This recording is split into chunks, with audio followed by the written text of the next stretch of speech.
climber's log. 18,400 feet. I'm heading for the Nyendiki Book Monastery. It's awe-inspiring. Built right into the living rock. Since Bennett vanished, and Jomo Menmo was less than helpful, I can only hope that the monk Thodar is still alive in the monastery. Alright, G*321 here, and we're back with more Cursed Mountain on the PC. We're up to Chapter 5, Cutting Through Ignorance. So let's do it. On our way to find the Nyendiki Book Monastery. Quite a lengthy chapter, this one. It's not bad though, I do enjoy it. There's a lot of really cool set pieces. You know, awesome looking monasteries and so on. So it's very good on the eye, this chapter. You can open the backpack with N. Yep, we already know that shit. So, you know, if you press the N button, you will bring up your weapons screen, and you can equip whatever one you want. You know, we've got 2 at the moment. Or you can just press scroll up or down on the mouse. Okay, so that's the one we've been using previously, you know, the slow projectile I was talking about. But we've also got this one now, the Keeler, which is like bang, instant. Okay, it's almost like a laser beam. Or you can just go into the backpack and equip it like so, which is a bit more of a hassle. So I don't tend to do that.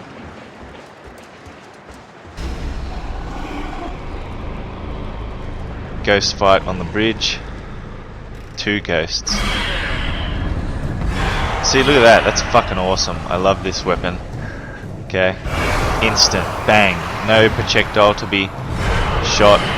Less chance of it missing, which is what's been happening a lot in the previous chapters, and it's been pissing me off a lot as well, okay? Especially those fast moving ghosts with the blindfolds on.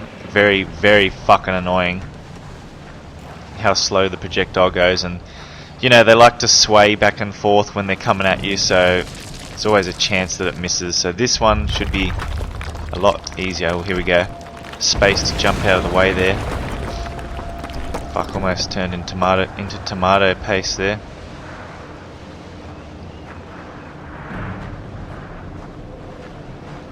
So like I was saying, this one, the Keeler, bang, instant, pretty much no chance of missing, okay? Nyendiki Book Monastery.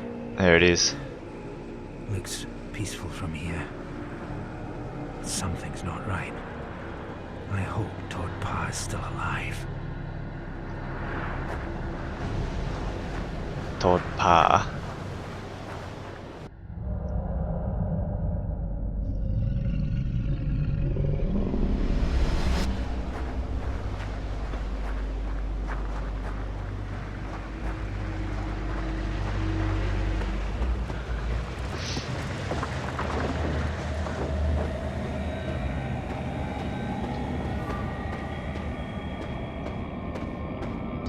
Okay, so we're in the monastery now. Good shit. Some really nice set piece here. Gets better though as we go on. A hell of a lot better. Especially in the next chapter. That's probably my favourite one in terms of set pieces. That's probably the biggest monastery that we come across in the game. But this one's still pretty good nonetheless. Alright, so let's go forward. We're going to initiate a ghost fight now.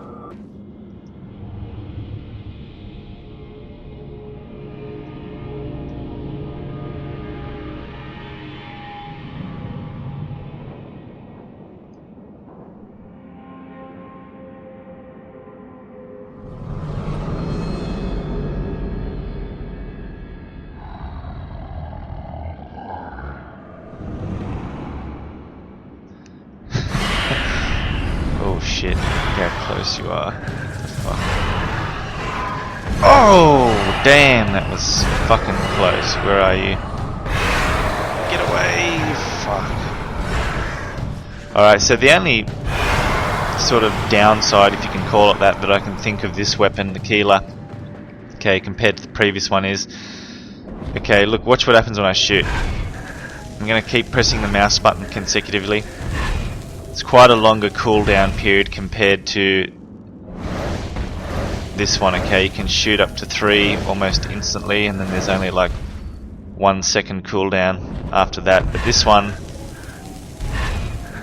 much longer cooldown period, but trust me, it's better, okay? The accuracy is about 10,000 times better.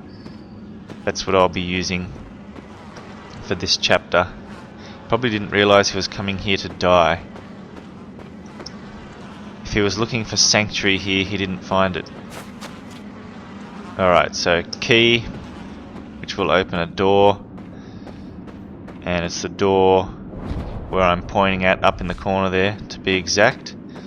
But I'm just going to do a little bit of exploring and vase breaking. Shrine there if you need it, I'm not going to bother. We do come across a Buddha statue later on in this chapter, almost towards the end of it. You know, which contains the Jomo Menmo prophecy and an extra health block. You know, increases our health. But I'll probably be using a shrine before that, because there are quite a few ghost fights in this chapter. Find the door seal, it's locked. Maybe if I fit something into that empty space. Yep. And these are pretty cool as well. Let me just have a look at it. A huge metal prayer wheel, but this one seems different from the others. Same for this one, okay? I don't know if I can do it now. Oh yeah, there you go. So you can perform a ritual on those prayer wheels and it will make them spin, okay? And that's basically how we get the door open, but we need to get a seal fragment first. Okay, so that's what we're going to do now. And just check the area. Yep, there's a vase over there. Incense. Yeah, so as I was saying, you know, I don't really like to use health shrines.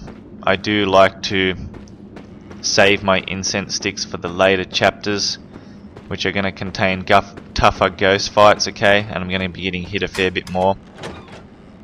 So, like I was saying, you know, there is a Buddha statue here, but it is very much at the end of the level. So I can't hold out that long without healing. So I will have to use a health shrine at some point in this chapter.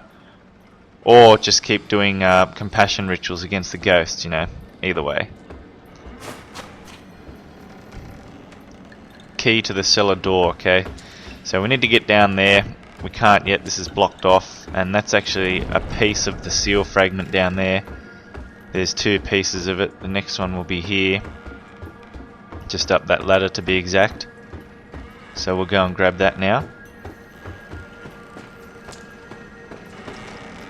This is where they cook food for the pilgrims. You'd think a monastery kitchen table would be cleaner than this. Even the food here has gone rotten. They love putting flies on everything in this game.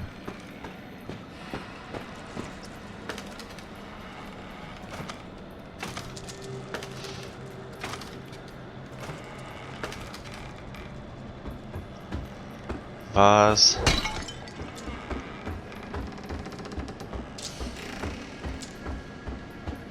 Alright, so here's the first seal fragment piece. Ganesha seal fragment. A door seal fragment with the male aspect of the 2-faced elephant god. Alright, so we'll go and get the second piece now. And actually at the end of this chapter we're going to get a new upgrade for our weapon as well, which is the ultimate weapon in this game. That's what I'll pretty much be using the whole game once I get that weapon, okay? Basically, at this stage we've been, you know, going into third eye like so and doing that, shooting ghosts until they take enough damage to the point where we can perform a compassion ritual or just kill them outright. Now with the new upgrade to the weapon we get at the end of this chapter, when you do this and shoot, it's like a hook, okay, and you can drag the ghost to you and instantly perform a compassion ritual, okay? So you don't have to hit them at all. You can just go into third eye, bang, perform the compassion ritual, okay, which is awesome. Especially because ghosts at the later stage of the game will be taking multiple hits to take down. So I'm a big fan of that weapon.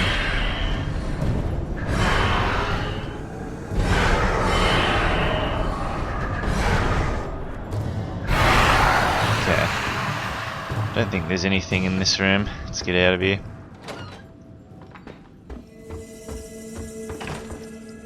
This is where visiting travellers ate. Beds for visiting pilgrims. Yep. Book here. Monks spread the warning. The elders try to defeat the curse. I have sent our monks to Cherku, to Lando, and through the rest of the valley to tell the people to flee. They cannot stay in their homes to fight the ghosts, and our hope is to protect them long enough for them to run away. Only the elders stay here in the monastery, working on a way to defeat the curse. There must be a way.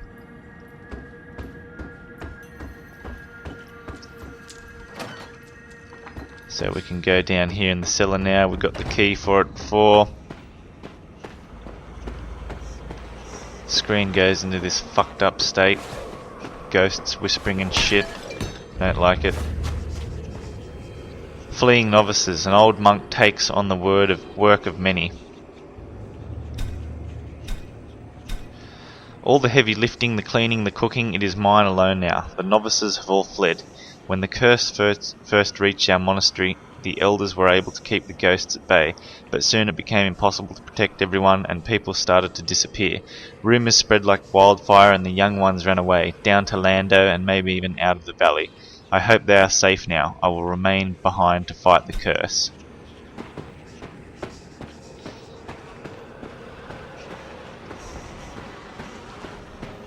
So that may be Thodar, the monk, which is the guy we're trying to find, the monk that we're trying to find now. Nothing in here.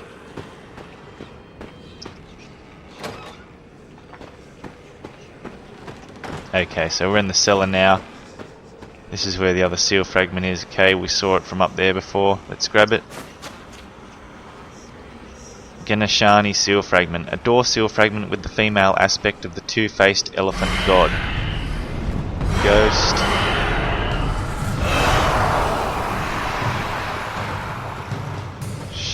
Vase here. Got all that shit up there. Rotten meat crawling with maggots. That's fucked.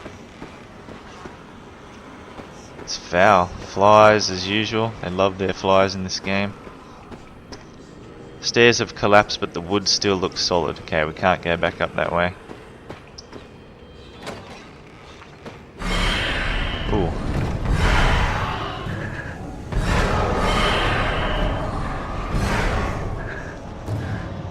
Fuck, this weapon is so much better for taking out these ghosts. Accuracy is perfect, okay? Love it. Alright, so we'll go and put the door seal fragment in and spin these prayer wheels.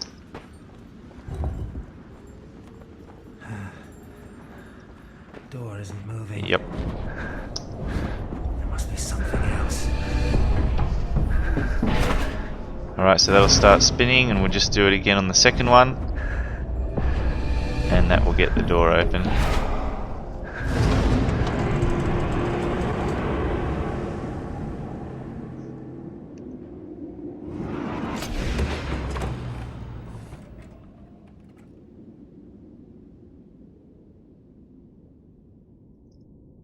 A couple of ghosts are going to spawn now. Yeah, okay, so these are flying ones. Hate these guys, they are fucking annoying. They charge at you. It's the most annoying move in the game when they do that, okay? Yeah, like you just did to me then. You're probably going to get hit a couple times. Okay, give me that shit, let me do that fucking ritual. Alright, so they're done. I'm going to go ahead and do compassion rituals on ghosts until I've got full health. Try and not have to use a healing shrine in this chapter. Alright, sweet. So you probably noticed now that all these ghosts I'm killing, they aren't dropping jack shit, okay? If you remember in the first or second chapter, you know, every now and again they would drop incense sticks, but now they're not even doing that. So like I said, you know, take advantage of them in the first couple of chapters where they will drop them.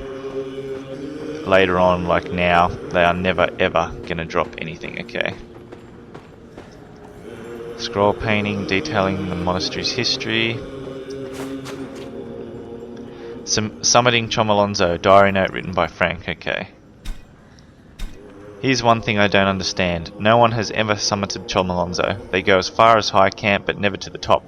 I can understand the Sherpas giving it a miss because of their daft beliefs. But what about the rest of them? They do their Koras and their mumbo-jumbo rituals all just to make some pilgrimage? What's the point of climbing if you're not going all the way to the top? So also in this chapter, towards the end, when we actually do meet up with Thodar the monk, we get a cutscene, quite a lengthy one, and he explains everything that is happening, okay? So at this stage the story is still a little bit, you know, you don't really know what's going on yet, still what's happened to Frank and so on. But when you meet up with this monk, everything makes sense. And that's actually the point where the game became a lot more enjoyable for me. Because, you know, I was more attuned to the story. And I wanted to keep going, find out what happened to Frank and so on. So towards the end of this chapter is where the game starts to really, really get good.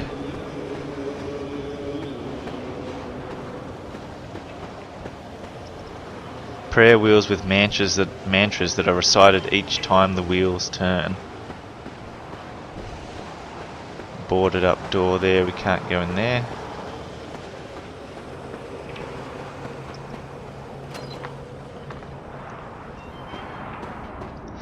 Alright, so here is another couple of ghosts that we have to take care of, and this is that whole idea where you've got to light the incense sticks. Now I sort of gather why you have to do this, okay? These ghosts are invisible unless you light the incense sticks. They won't try to attack you directly, okay? So if I just sit here, they'll just sort of walk around, okay? They will never directly attack me. So this is pretty easy, these fights. You just got to be careful. If they walk into you, they will hit you, and you know, try and just keep the incense lighted, because once it runs out the ghost will disappear again and there's a chance of running into them and getting hit, okay? So let's just take care of them.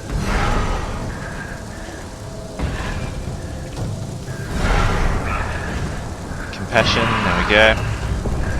Took a few hits, but you know, it's okay.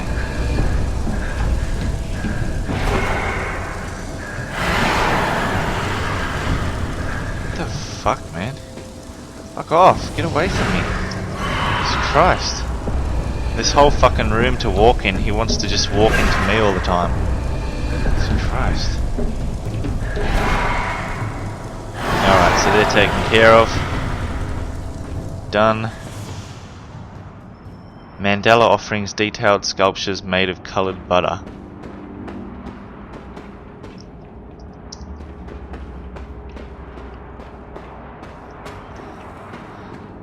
Note here, prayer to Amateus, a pilgrim prays for the lifting of the curse. O Amateus, O Buddha of infinite life, our valley, once a peaceful place to live, filled with life and song, is now a dark and dangerous place. Evil spirits and demons roam the valley like a realm of the Narakas. O Amateus, O Buddha of infinite life, please lift the curse that has befallen our homes, take away the pain and free us from the suffering. Okay. Don't think there's anything else in this room. Let's get out of here. Couple of vases to break before we progress in this area. That was that boarded up door that we sort of first saw when we entered this monastery. 34, that's a nice amount. Healing shrine. Nah. I'm gonna risk it. Buddhist religious texts, small statues and other items needed for rituals. A remarkable statue of a blue wrathful deity. That does look pretty cool.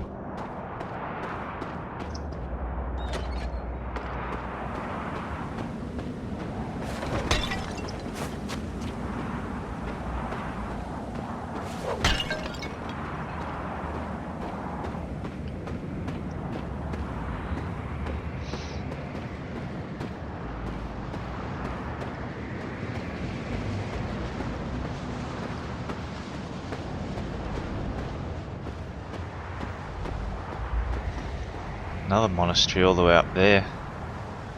Fucking hell. This place is massive. Some vases over here.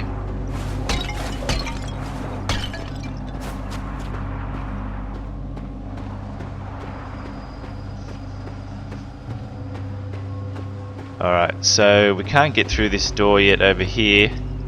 It's locked, I can't get into the temple. Yep, so we'll need to go up this staircase here. Come around the back way.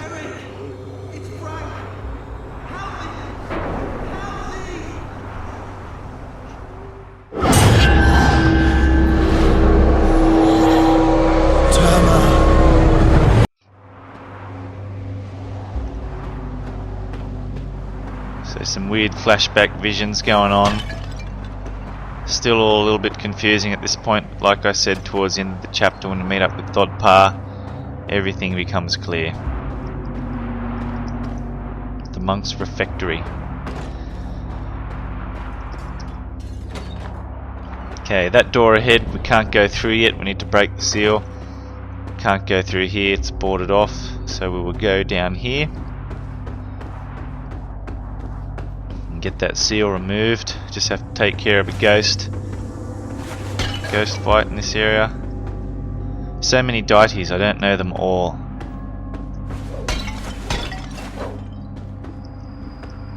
Garuda, the bird-like creature that is often depicted eating snakes. Yeah, so here's the ghost. Blindfold one too. Let's do compassion. Get a bit of health back. I don't really have too much health at this stage. I may resort to using a health shrine, we'll see what happens. But anyway, that's lifted the curse of the door. We can go through. Pretty cool this room with all these statues, Buddha statues, deities and stuff. Like I wouldn't mind having one in my place, I don't know. Some of them look awesome. Like that one over there. What's that? Even this one looks fucking crazy. Alright, let's get out of here.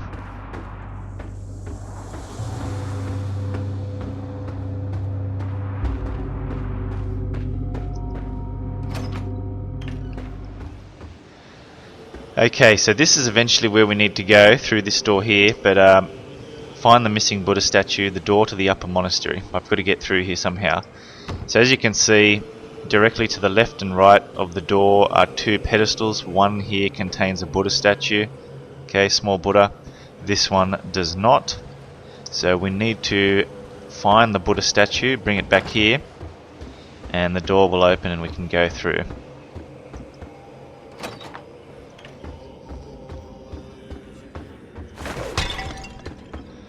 Alright, so I'm just going to go through this door first. We don't go through here yet, but we do eventually. Another Garuda, not my favourite mythical creature.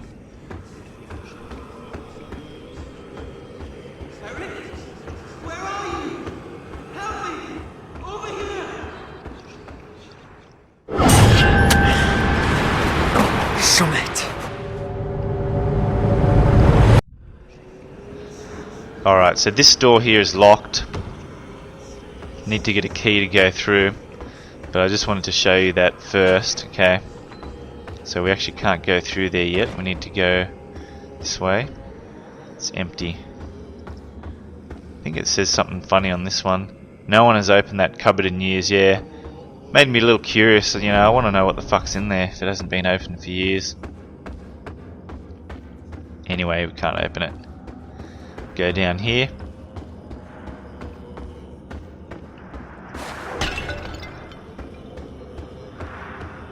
Okay, door with 3 seals on it that we need to break. First one we can break just by going here and taking care of a ghost. Oh shit. Fucking hell.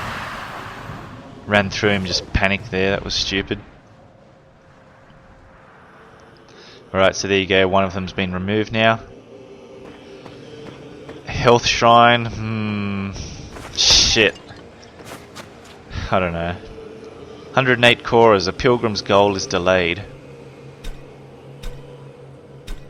I came to the Nyendi Key Book Monastery to begin my lifetime's ambition of completing the 108 Korras that are guaranteed to bring Nirvana at the time of my death.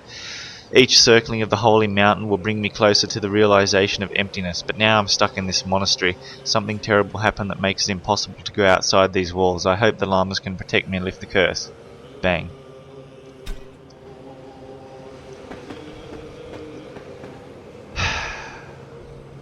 Fuck, I don't know. Okay, I'm just gonna do it. 35, surely that's plenty. That should be plenty for the later chapters.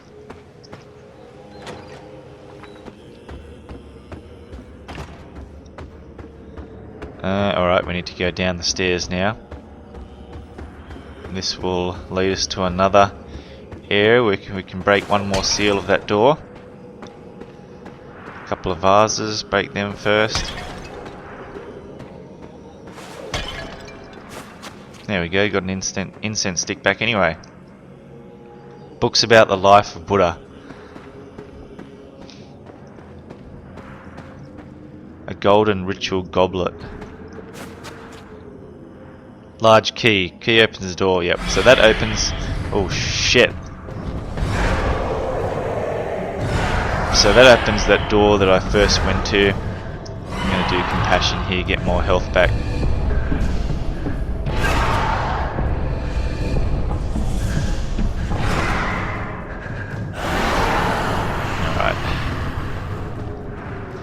Full health. How the fuck? How the hell did I get 2 blocks of health back from that? Did I see that right? The fuck?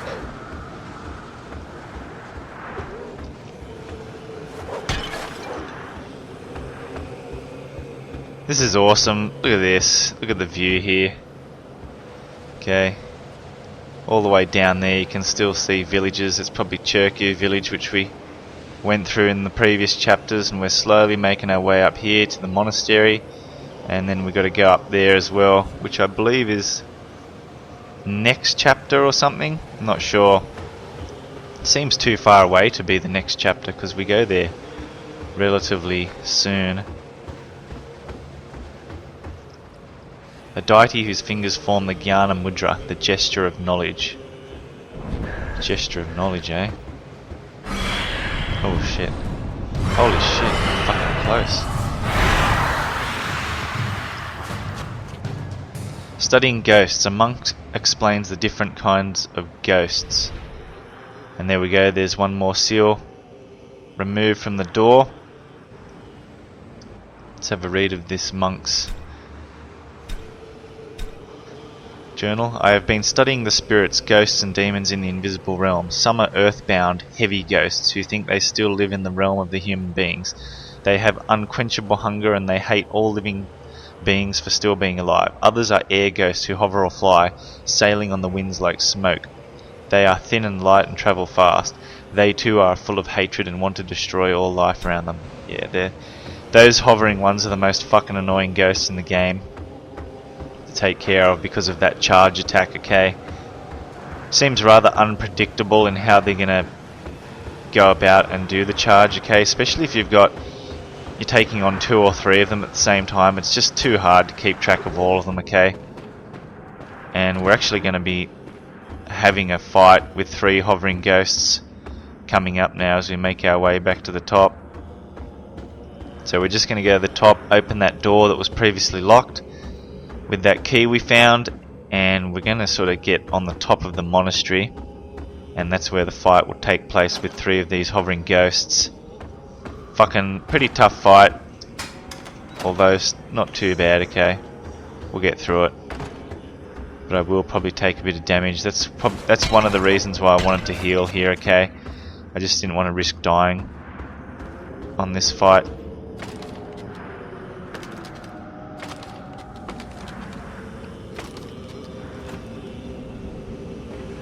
Alright, so here we go, we're sort of on the roof now. Just run forward a bit, there we are. So 3 of these guys.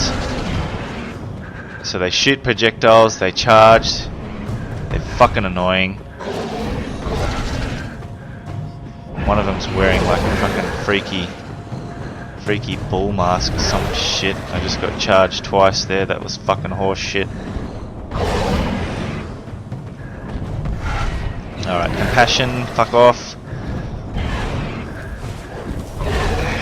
Where is the compassion guy? I need health. Yep, okay, there we go.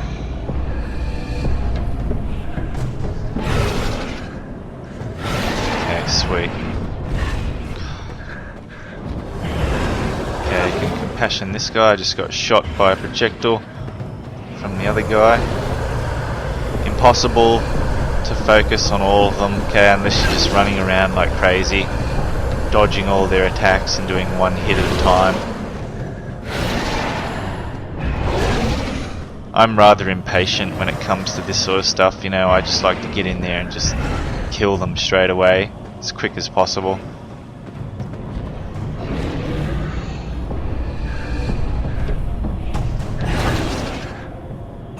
Okay, there we go, sweet.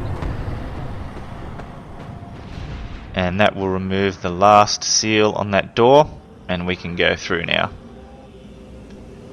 Let me just check if there's some vases. Yep. 2 more over there, hopefully an incense stick in one of them. Should do after one of these types of fights. Yeah, sweet.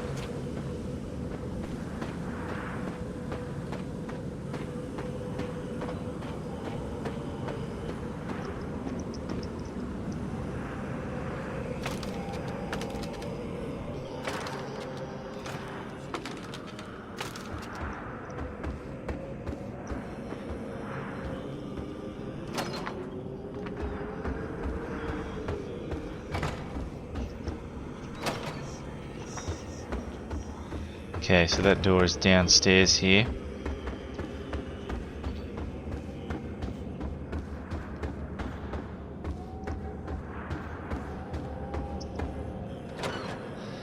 Alright, so this is going to be a ghost fight with another hovering ghost. It's only one, so it's not too bad, but he's sort of a tough one. And he'll take a few more hits than the regular ghosts, okay? So before I start that fight, just want to quickly run around. Yep, there's a note here. Protecting the main shrine. The shrine keeper stays at his post. It is my responsibility to protect the main shrine, the altar, and the chanting hall from evil. When the curse descended upon us, I decided not to leave the chanting hall anymore. It must be protected no matter what. I recite mantras and perform the sacred rituals. I put up new mandala offerings and visualize all the protectors. The Dharmapalas named Nagpo, Chenpo, Shinjay Shed, Tamdrin, Kubera, Palden Lamo, Chengpa, and Begtse. Right.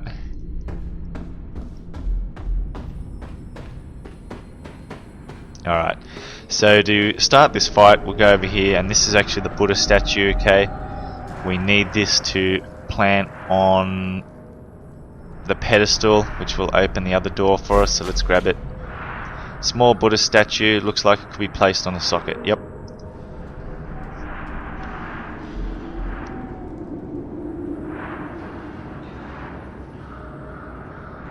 Ricky! Can't see you! Thodar! Big brother! Where are you? Frank! Frank! Where are you? So there's a freaky looking ghost there.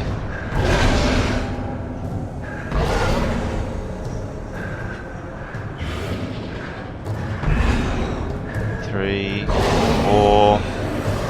Just did a charge there, dodged it. 5. See how many hits this guy takes. 6. Gonna do a charge. 7.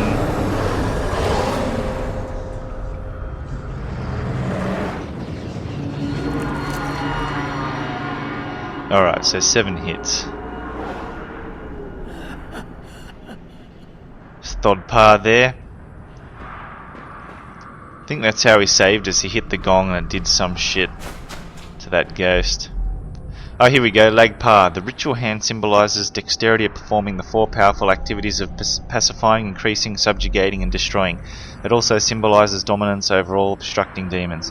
So this weapon is awesome. Okay, as you can see, hold left mouse button to grab a ghost, press space to rip the ghost.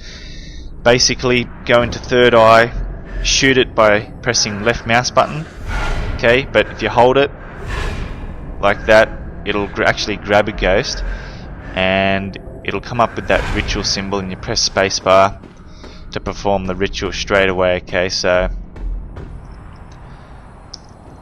this is a fucking awesome weapon, and this is what I'm going to be using pretty much the whole time now. We do get one more upgrade to the weapon, and what that upgrade does is it allows us to shoot multiple projectiles, which is pretty good if you're getting surrounded by quite a few ghosts, or it's really good for boss fights as well, which is what I tend to use it on the majority of the time. Okay, but just for the regular ghosts and so on, as we're going through these chapters, I'll be using this one and doing the compassion rituals. Alright, so we put that Buddha statue in, we can go through the door now.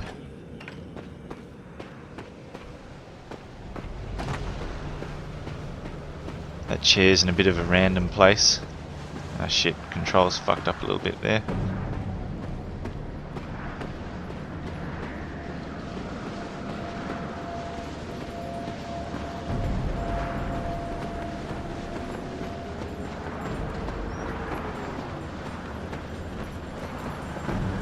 Alright, so there he is, Thodar the monk. Just break these vases before you go up to him, okay? Hopefully there'll be at least one incense stick, yep.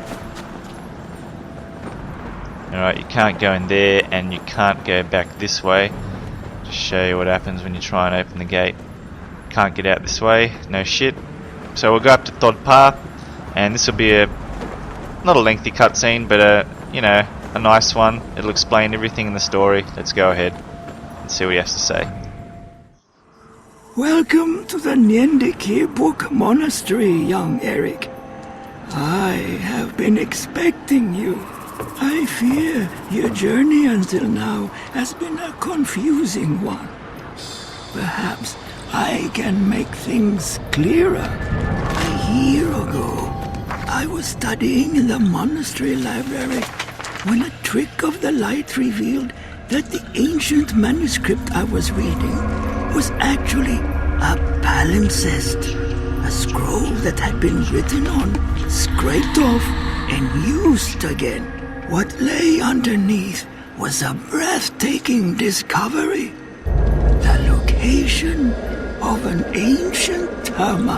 A terma is a key piece of wisdom that was written down in ancient times and magically hidden until such future time as the wisdom is needed. Only then does the terma come again to the light. I could not decipher the entire scroll, and so I brought it to Master Lama Kenpo Jigmilingpa for him to study.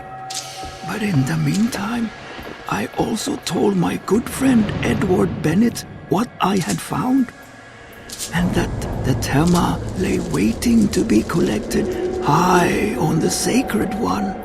Bennett could not wait for the remainder of the scroll to be translated. Impetuously, he embarked on a solo climb to retrieve the terma, and suffered a terrible accident that resulted in the loss of his leg. By the time Bennett had recovered, Master Kenpo had deciphered the rest of the text. It was a prophecy about the man who would bring the terma down from the mountain. When I read the prophecy to Bennett, he immediately said that the words applied to your brother. Bennett brought your brother here and prepared him to climb the mountain. There were mundane preparations, of course, but also sacred ones. Normally, One cannot climb Chomolonzo unless one has journeyed on foot around the base of the mountain 12 times. Such a journey is known as a Kora. Of course, Frank had not completed these Koras. But Bennett persuaded Jomo Menmo's apprentice to perform a series of sacred rituals that would appease the goddess and allow Frank to approach her. The apprentice was a young girl named Mingma Yangzi. Something must have gone wrong. The day after Frank left camp, ghosts and demons started to appear. The Sherpas fled. My fellow monks fled. They have run away from the goddess for the very reason that you approach her. They flee themselves. You approach yourself. Thanks all the same, mate. But I don't believe in your goddess. I'm just here to collect my brother and move on. You don't need to believe in her. You have been fighting these ghosts that you do not believe in, yes? They are only going to get stronger. And if you do not prepare yourself to approach the mountain, ultimately these ghosts will defeat you. You think this is about your brother, and it is, but it is also about you. Not all ghosts wish you harm. Seek out the spirits of our departed lamas and learn what they have to teach you. Alright, so there we go. That has explained a fair bit of stuff. Cleared up a lot of the confusion that you may have had regarding the story. Okay. More books, but now is not the time for reading. Beating the gong. Thodar is the sole survivor. Now I'm the last one alive. All the others ran away or were pulled into the bardo to become ghosts. I heard the shrine keeper reciting his mantras during the night, but at dawn there was a terrible scream and the mantras stopped, replaced instead by strange whispers. I must stay focused and clear my mind. I recite the mantras and beat my gong. Shit. That didn't sound right. Sound purifies the air and keeps the evil spirits at bay. Shit. Shit. Okay, that was good. I'll give it that. Nature books about the high mountain regions. I don't think there's anything out here. If you go down, that just takes you where we sort of were. We need to go this way. But, shit, I should have stayed up. There was actually a door which you could go outside. I'm not sure if there was a vase. I'll just have a quick look. I don't think there's anything out here. Yeah, nothing out here. Just some cool scenery which you can have a look at. There's nothing there. Alright, so let's go. Fucking hell, these controls. God, after you come out of a fixed camera location and then back to normal, like this, the controls become inverted and just fucked up. Frustrating. You just have to let go like that and then press it again and it becomes normal. This gong saved my life back there.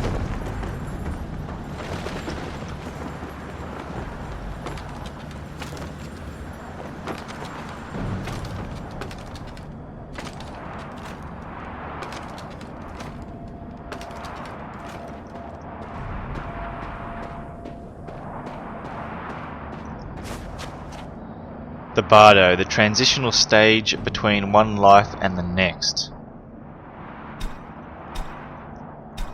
The bardo is the intermediate state between death and rebirth. Those who recognize the clear light may attain immediate enlightenment. Others will experience powerful visions. If a monk or lama sits next to the deceased and reads aloud from the Bardo Thodar, the Tibetan Book of the Dead, the consciousness may recognize these forms for what they really are, projections and reflections of inner realities, dreamlike, nothing to be afraid of. Okay. So I think that's where Frank is gone at the moment. He's in the Bardo between Death and Rebirth, and there's a level where we actually enter the Bardo, which is fucking cool. You know, to try and find Frank. I love that shit. All these books on Buddhism here.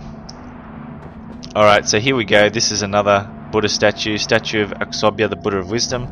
Let's go ahead and do the ritual and get ourselves full health and an extra block of health as well. And a Jomo Menmo prophecy. Fifth one, prophecy by Jomo Menmo. Yep. Shit, I've gotten them all so far. This is pretty good. The demon rules the magic circle, invulnerable within his realm. Trickery destroys the walls, weakness, opportunity. Power flows from the 8 tombs. The demon is gone, but the blood is not free. This is interesting because there is a boss fight in the Bardo. Okay, the demon rules the magic circle, and you actually fight him in a circle, okay, invulnerable within his realm, which means that's true because if you hit him with your ice pick, you know, melee attack, they do jack shit. If you shoot him with a projectile, it does jack shit, so he is invulnerable. Trickery destroys the walls. That is a very interesting comment.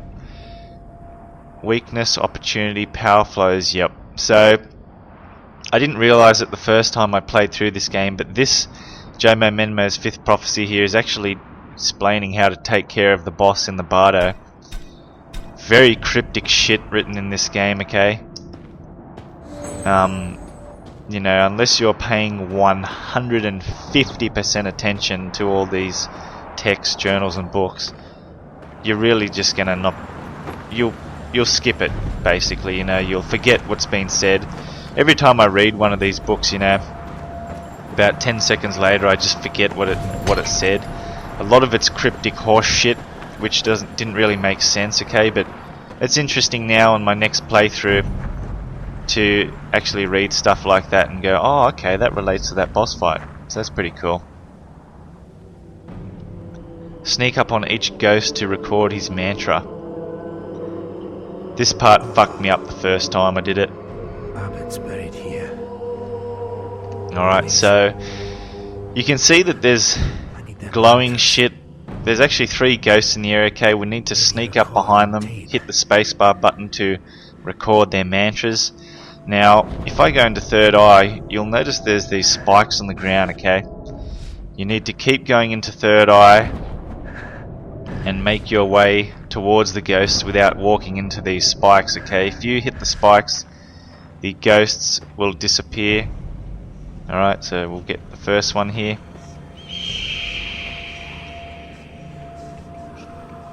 Alright, try not to hit the fucking spikes, okay? Because if you do, you'll have to come back into the area and progress all the way up here again, so... A lot of really tight sections here, okay?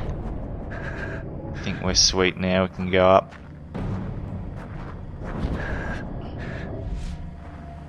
Two more ghosts, I hope I don't step on a fucking spike. Okay, let's get the second one. Oh shit, that was... Jesus Christ. Okay, second one.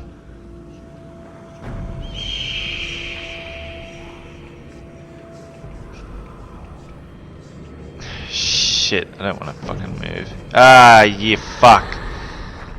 So I must have fucking stepped on a spike, whatever. So basically you have to go back, okay?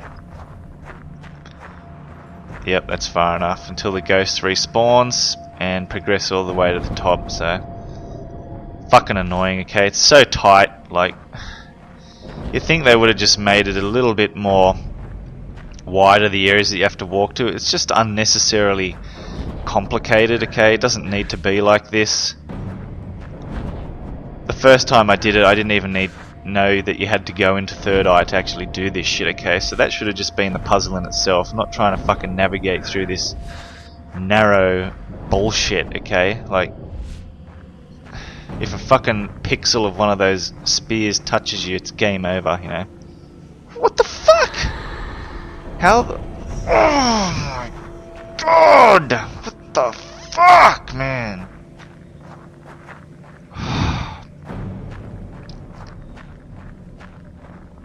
Oh man.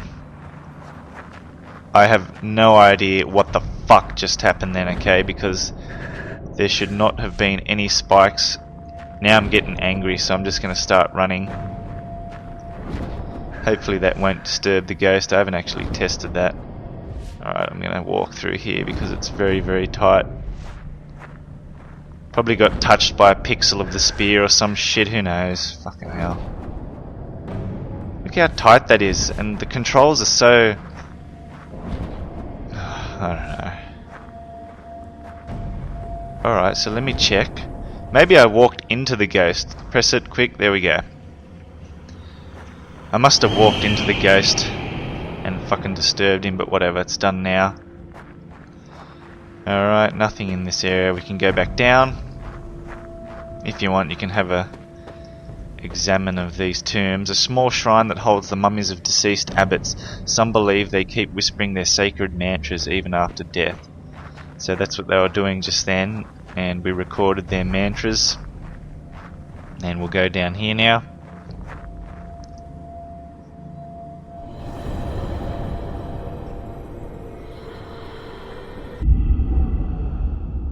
Prepare yourself to face the terrible spirit that awaits inside the sanctum. I think you should know. I'm not exactly a praying man. Prayer is not necessary. Sit. Become calm. Enter within yourself. You will know when you are ready.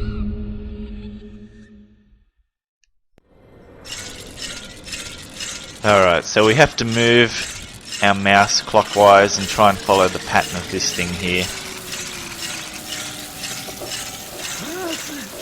Just keep doing it. As the screen gets darker, it means you're doing well. When it goes completely black, then that is it. And this ghost here, now we can take care of him using this awesome weapon. So I'm going to show you how easy it is to bang. Okay, that's it. Straight into compassion ritual. No fucking around. Awesome weapon, you know. He took 7 shots last time to take down. So fuck doing that again. How much quicker is that, okay?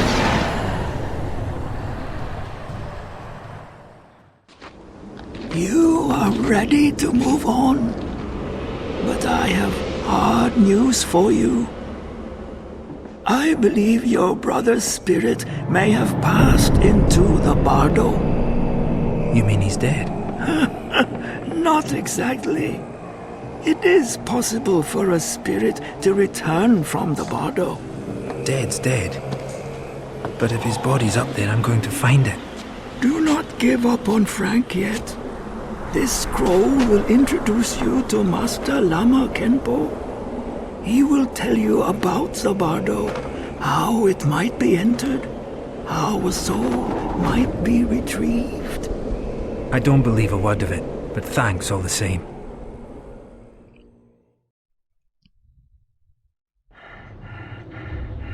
Climber's log. 18,700 feet. Right below Dige Gonchen. Biggest monastery in the entire province. Library jammed with centuries of wisdom. But I need to find the abbot, Kengpo Jigme Lingpa. He's the one who will help me find Frank. Alright, so that is the end of chapter 5. We'll leave it there. This is the start of chapter 6, and I'll see you in the next video.